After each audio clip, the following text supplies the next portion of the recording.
Kiai Hasan Sepuh Genggong. Beliau yang saya tahu salah satu dari santri Kiai Haji Khalil Bangkalan. Kiai Khalil Bangkalan ini banyak mengeluarkan aulia usalihin. Di antaranya Kiai Hasan Genggong. Beliau ketika di Bangkalan itu saya dengar banyak berkhidmah daripada belajarnya. Khidmah sama kiai.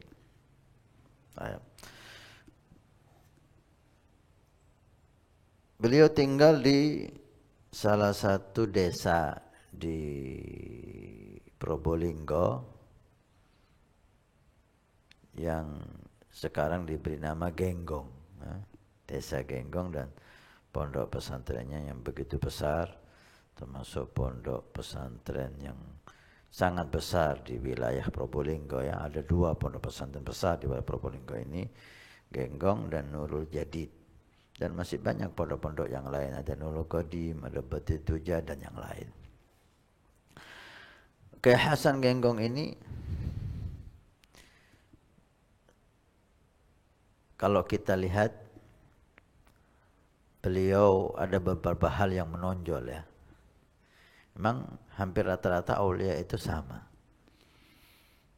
Samping orang yang berilmu. Aulia itu orang yang berilmu. Gak ada wali bodoh, itu gak ada. Matakhadallahu waliyan jahila. Allah itu gak akan mengangkat orang bodoh jadi wali. Kalau diangkat maka dikasih ilmu laduni sama Allah. Yang jelas kalau dia jadi wali dia pasti alim. Kiai Hasan Genggong hidupnya di pondok pesantren kayak Syekhana Khalil Bangkalan. Tidak didukung lagi gurunya, ulama aulia. Orang yang alim dan ahli ibadah. Ahli ibadah luar biasa. Sehingga kita dengar bagaimana ibadah beliau, istiqomah beliau bangun malam, tidak pernah beliau tinggal. Ketika mendengar adzan panggilan sholat 5 waktu, beliau langsung datangi itu panggilan. Bahkan ketika beliau sakit kita dengar beliau sakit tidak bisa berdiri, tidak bisa duduk, sakit cukup parah. Tapi ketika mendengar adzan, hayya 'alas shalah, mari salat, hayya 'alas shalah, langsung beliau bangun sehat. Salat fardu, berdiri. Setelah sholat fardu selesai, sakit lagi, tidur lagi, nggak mampu lagi duduk. Tapi ketika panggilan sholat berdiri dia. Masya Allah. Sebagian dari kita sehat, dengar adzan nggak bisa berdiri, tidur. Ini sakit nggak bisa duduk, nggak bisa berdiri, dengar adzan langsung berdiri. Al-Habib Hasan bin Salih Al-Bahr, beliau wiritan malam tahajud tengah malam ketika beliau sakit keras. Tidak mampu untuk berdiri. Dia pukul dirinya. Ya nafsu su', wahai nafsu yang jelek, kamu akan mengganggu ibadah saya. La, bangun Habib Hasan bin Salih, selimutnya dibuang semua, dia sholat. Masya Allah. Hakada awliyaillah. Ruhnya mengalahkan jasadnya. Kalau kita kan enggak. Jasad kita mengalahkan ruh. Tapi mereka rohnya ngalahkan jasad, sehingga hukumnya hukum roh. Jasad nggak bisa bangun, ketika roh ingin bangun, bangun. Ibadah luar biasa. Ini salah satu contoh. Akhlak luar biasa. Beliau dikatakan tidak mau pakai mobil, katanya seperti itu. Pakai dokar. Padahal waktu itu sudah ada mobil. Ketika ditanya kenapa nggak mau naik mobil, satu, takut debunya itu ganggu orang di jalan. Debunya mobil, kalau ketika mobil kan agak kenceng, lain sama dokar. Dokar nggak ada debunya, kelatak gitu aja. Kalau mobil agak keras, sedikit debu, takut ganggu orang yang di jalan, terganggu kena debunya mobil. Kedua, ketika dikelakson itu takut orang itu kaget. Subhanallah, lihat akhlak. Subhanallah. Beliau rahmatnya kepada makhluk Allah luar biasa. Ada orang, beliau punya kebun nangka. Allah, kebunnya dia atau kebunnya orang? Alhasil ada nangka yang sudah dimakan apa itu? Codot itu, kelelawar, udah ada lobang bekas dimakan kelelawar. Diambil sama santri atau pencinta beliau, dikasihkan, berarti ini udah masak ini. Eman kalau dimakan kelelawar. Masya Allah. Ini bekas apa ini? Lobang ini. Oh, ini habis dimakan kelelawar, Kiai. Oh, kau ambil? Oh iya. Nanti malam dicari lagi sama kelelawar ini. Kasihan dia. Nyari nangka ini lagi nggak nemu dan diambil. Kembalikan lagi. Saya nggak habis pikir deh, saya bayangkan gimana orang ini ngembalikan nangka yang sudah diambil, nangka begitu besar dan berat, dia harus ikat di pohonnya supaya kelelawar itu ketika nyari nangka itu nemu, nggak kehilangan. Rahmat, ya. Siapa yang berbuat semacam ini? Rahmah, inilah aulia. Di samping ibadah yang besar, rahmah kepada hamba Allah. Kalau sama kelelawar seperti ini, jangan tanya sama manusia, udah. Beliau gak ada cinta dunia di hatinya. Saya katakan demikian dengan alasan beliau itu ada santrinya Kiai Abdul Aziz, tinggal di Gunung Rabunan. Alhamdulillah saya sampai ke sana sebelum beliau meninggal dan pernah nginep di gunung itu. Di rumah, sengaja saya nginep di rumah beliau, ingin duduk dengan beliau, ingin melihat keindahan iman dan akhlak luar biasa. Santrinya Kiai Hasan Sepuh yang waktu itu masih hidup. Dan saya dengar banyak kiai-kiai genggong itu datang ke sana. Ala kulli hal, dia cerita, Habib cerita sama saya langsung. Jadi ini yang menyaksikan ini, yang pelakunya ini yang cerita, bukan katanya, dia sendiri. Saya disuruh sama Kiai Hasan Sepuh setiap Ahad itu ada pengajian Ahad pagi. Alhamdulillah sampai sekarang pengajian itu hidup. Diteruskan oleh putra beliau alaih rahmatullah, cucu beliau ya Kiai Haji Hasan Saiful Islam, kemudian diteruskan sekarang oleh putra-putra Kiai Haji Hasan Saiful Islam, mudah-mudahan makmur ila yaumil qiyamah insyaallah setiap Ahad pagi. Setelah selesai pengajian, Kiai manggil saya, ada uang di petinya gitu. Cong, nah ini bagikan kepada yang hadir. Yang hadir pengajian itu disuruh ngasih uang. Uang banyak satu peti. Mungkin yang hadir pengajian waktu itu enggak seperti sekarang banyaknya.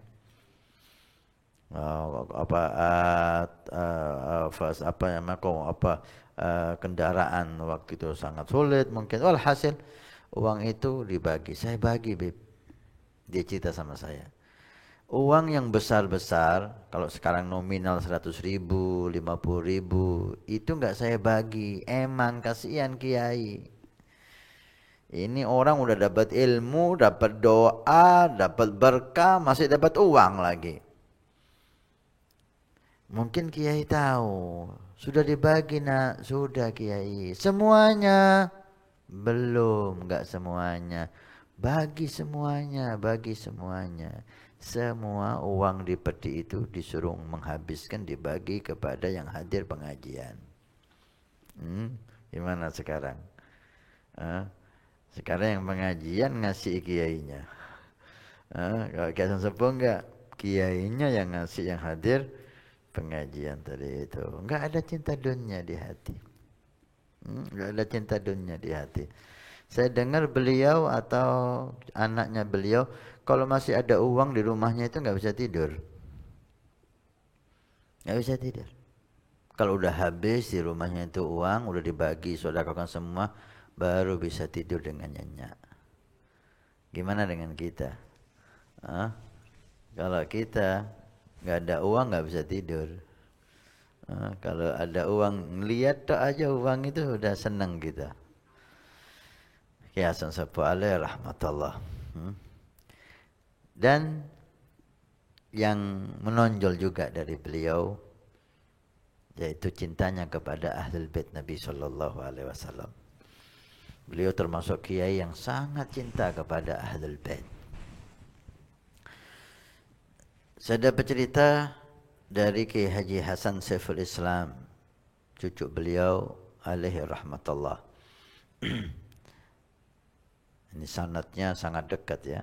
Dari saya mendengar dari Kiai Haji Hasan Saiful Islam. Saiful Islam cucunya Kiai Hasan Genggong. Pernah Beb, katanya beliau, datang tamu kiai-kiai dari Pasuruan. Orang-orang Pasuruan terkenal di saat itu, zaman Kiai Hamid, banyak kiai-kiai, banyak orang-orang saleh, dan sampai sekarang Pasuruan Masya Allah, kota santri. Datang rombongan naik mobil. Kebetulan yang sopirnya itu salah satu Habib. Karena dia itu bukan figur ilmu, ibadah, dia kerja nyopir, maka dipanggil Ye. Sepakat ngantarkan rombongan itu ke Genggong, kemudian digenggong 1-2 jam, pulang lagi ke Pasuruan dengan ongkos sekian. Jadi berangkatlah mereka. Si Ye mungkin karena dia ke Genggong itu hanya kerja ngantarkan rombongan ini yang nyewa, tidak terlintas ikut ziarah ke Kiai Hasan Genggong, maka dia pakaiannya pakaian kerja, mungkin kaosan kalau sekarang, celana. Orang sampai ke Genggong, kata si Ye ini, saya tunggu di mobil. Nanti kalau selesai bangun nih saya. Enggak ikut ziarah ya? Enggak, saya kayak gini pakaiannya. Udah, selesai.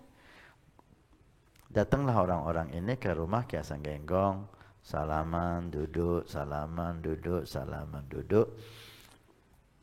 Selesai semuanya duduk, Kiai Hasan Genggong ini menghitung jumlah si tamu itu. Dihitung. 1, 2, 3, 4, 5, 6. Kurang 1. Si tamu itu menghitung kembali, dicek. Enggak Kiai, kita cuma ber-6. Oh, dihitung lagi 1, 2, 3, 4, 5, 6. Kurang 1. Bingung orang-orang ini. Apa maksudnya Kiai ini?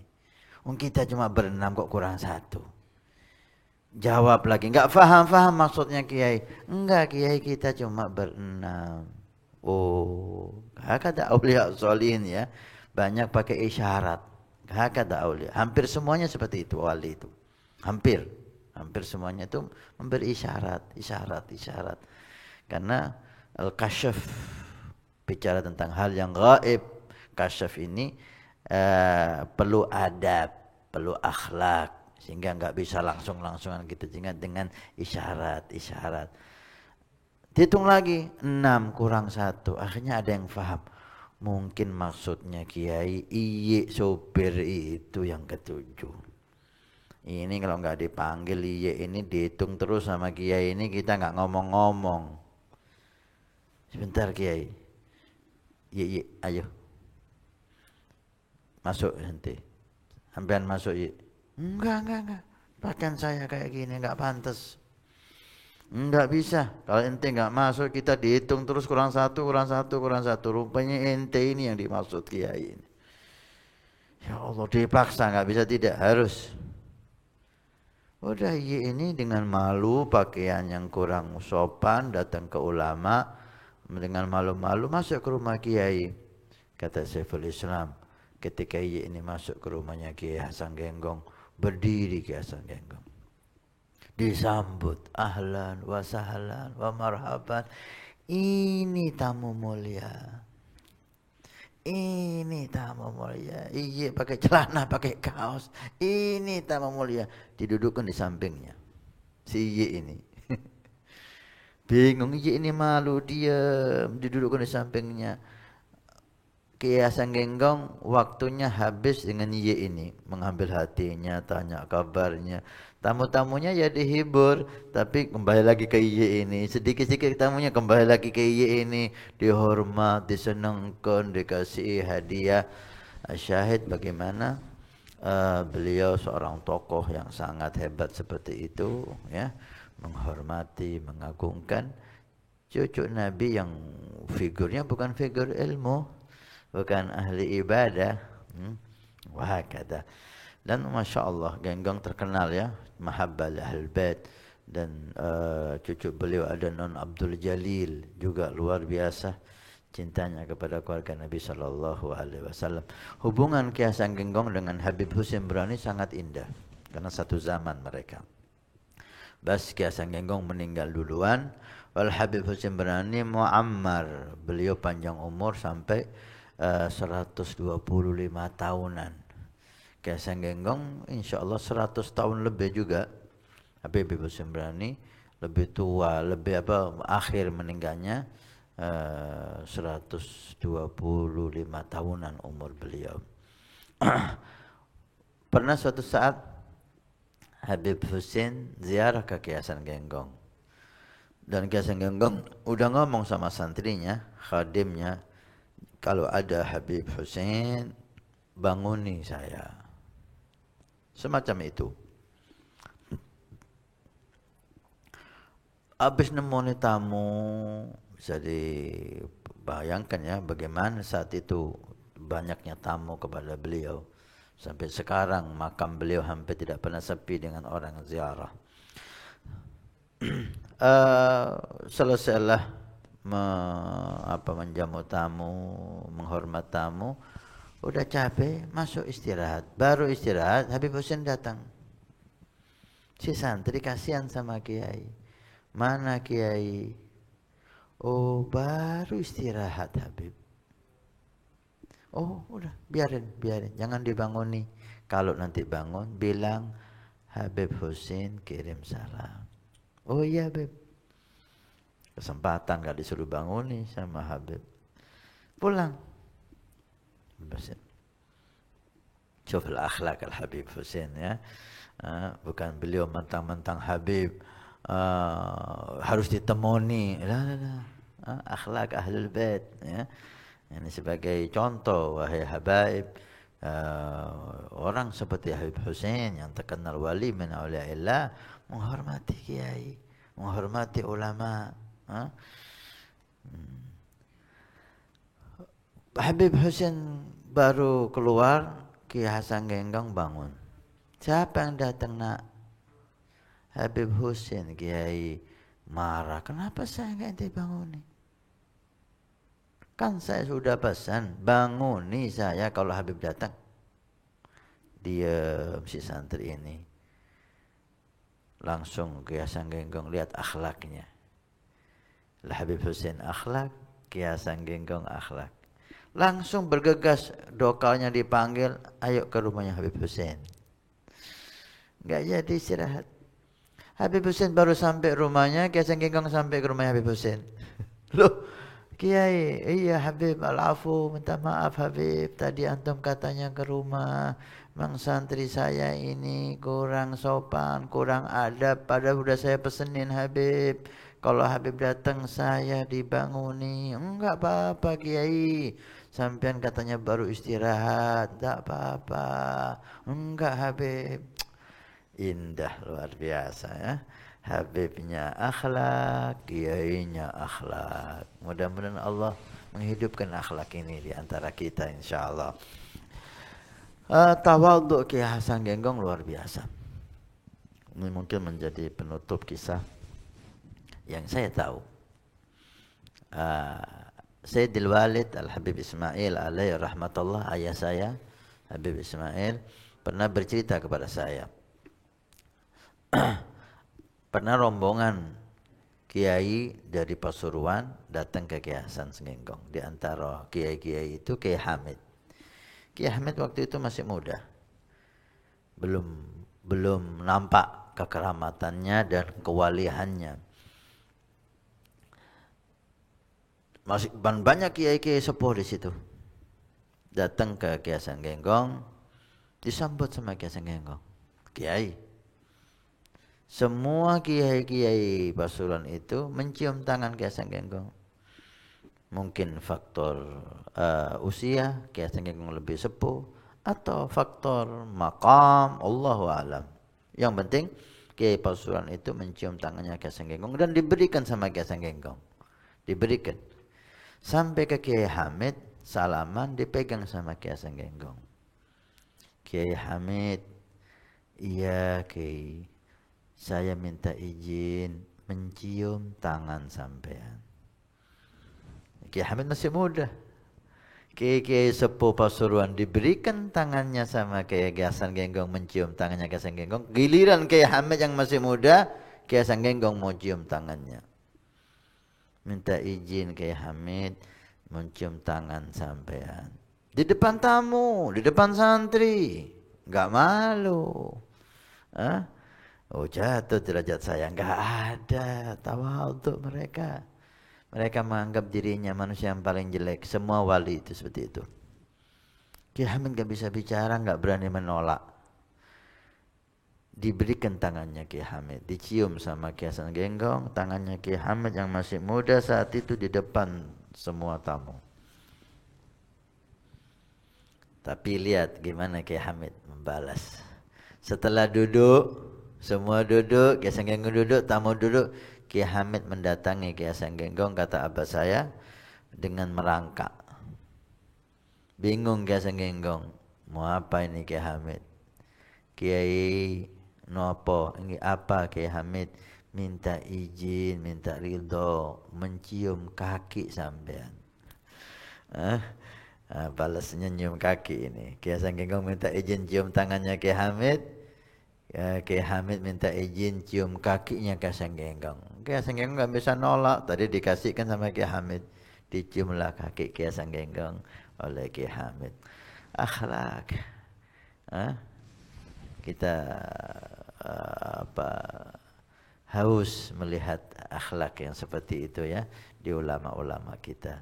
Mudah-mudahan barokah Kiai Hasan Senggengkong, barokah Kiai Hamid, barokah Habib Husin, barokah Al-Habib Saleh bin Muhsin Al-Hamid, barokah awliya salihin. Allah menjadikan kita orang-orang yang bisa mentauladani mereka. Ini ibadahnya, ini akhlaknya, ini rahmatnya, ini tidak kosongnya dari cinta dunia. Ini cintanya kepada Ahlul Bait Nabi sallallahu alaihi wasallam. Sedikit yang kita ketahui dari beliau, mudah-mudahan bermanfaat insyaallah.